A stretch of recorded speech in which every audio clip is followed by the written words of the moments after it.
this guy was someone who I contacted his organization, Sequard, to get the guy in the Watchmen thing, who had written some stuff there. But this guy, it's almost it's a different thing from the Spengler and Kahn guy, but he's in his sort of own way too, and he's chain smoking through the whole interview, Yes.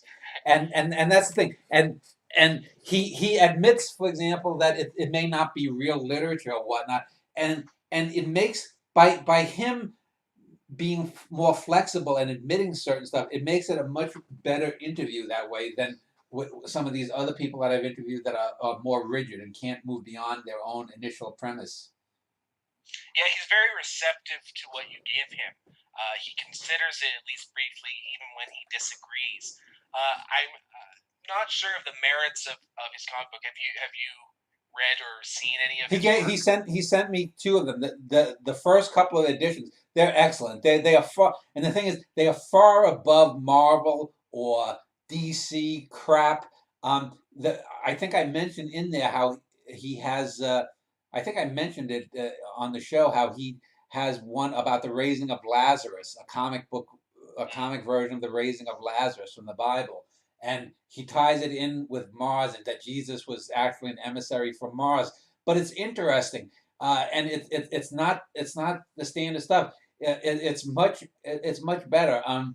If I was a filmmaker, I would he's someone I would want to collaborate with on doing a comic book film rather than The Flash or Spider-Man 23 or whatever.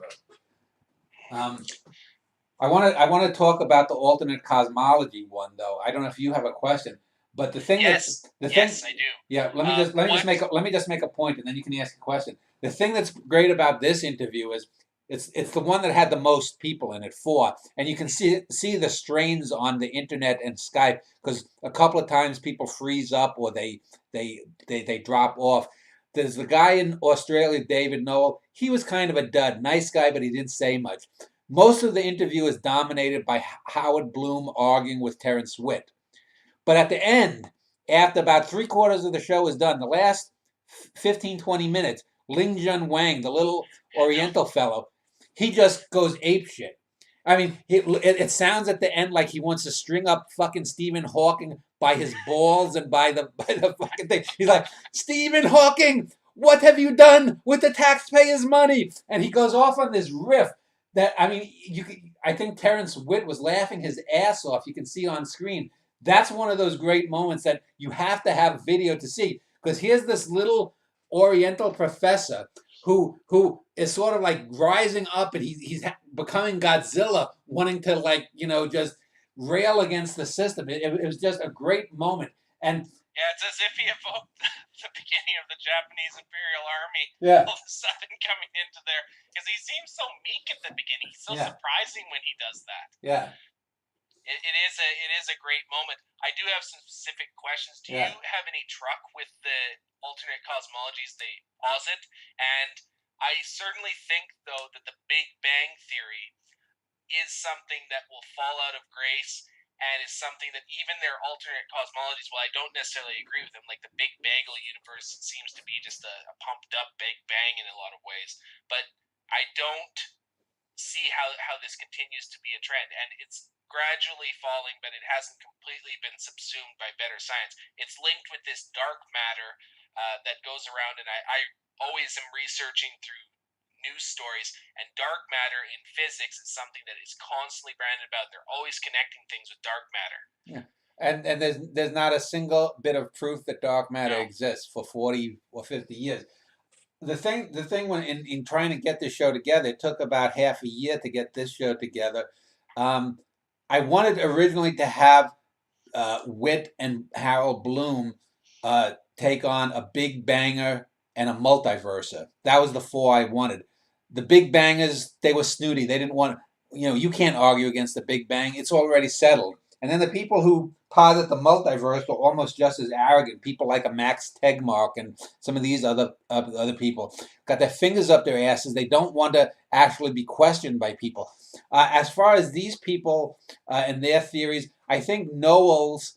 I forget the names of their hypotheses. I think Knowles and Wang's are the most scientifically based. The Big Bagel theory that Bloom espouses is more or less pop science, I think. And I think Terence Witt's No Universe, when I reviewed his book, if you read that review, I said it's more philosophy than science. But I don't think any of them are going to be, the 100% answer. That it's like the seven blind men and the elephant. Each of them makes good points here and there, and three of them, Harold Bloom does believe there was a Big Bang, but his Big Bagel goes beyond that. But Witt and the other two point out things that I think that are death blows, even if they don't have the right answer to what's actually there, that are death blows to anyone who is not indoctrinated into Big Bang dogma.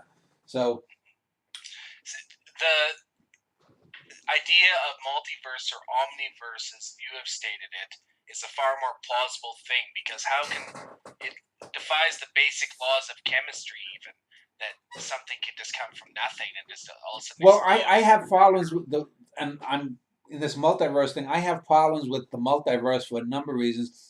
The double slit experiment, where light seems to either act as a wave or a particle if there's a double slit.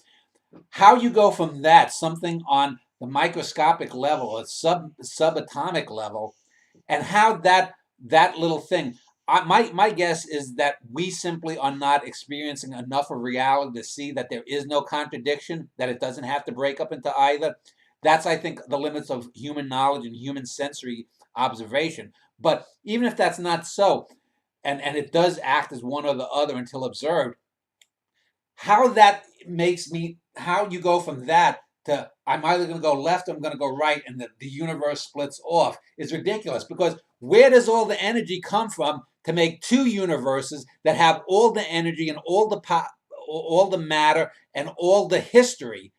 This is mind-boggling energy for a universe that size, that's constantly splitting off at every single quantum thing, that in the matter of, say, a tenth of a second, you would have quadrillions of universes being created in a tenth of a second, even just here in on the Earth, with the number of quantum things that could happen, much less the universe as a whole, which would be infinite universes infinitely coming into being at an instantaneous, minute portion. It makes absolutely no sense on a physical reality, material sense. And that's one of the things when I'm going to be starting a series, hopefully on the multiverse, that I'm going to pose to that. I think that's ridiculous. And to go from the double slit experiment to infinite universes, where it shows where people don't know how to take things in their precise measure. When people talk about, say,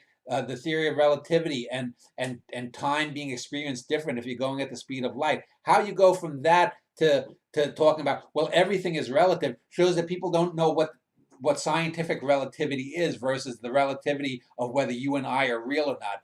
And people constantly fuck up these things, so they don't understand words, they don't understand real concepts, and whatnot. So I'm not big on the multiverse as a whole. And it is the seven blind men and the elephant, because it can't just be one thing that originates a whole universe. And one of the things, if you read Fate magazine, you constantly see these sightings of Sasquatch and various UFO encounters as rationales for dimensions throughout the universe, or the cosmos. And they don't even know that when they're talking about dimensions. It's just repressed memories often time, where it's often a substitute to deal with something they don't want to deal with. But the thing is, when people talk, it's in another dimension, they mean what they mean about is another universe, because another dimension is just, instead of the three physical dimensions or something, another dimension would be, we would be in another dimension if there's another part of us that points in some other direction we can't put our fingers on as three-dimensional beings.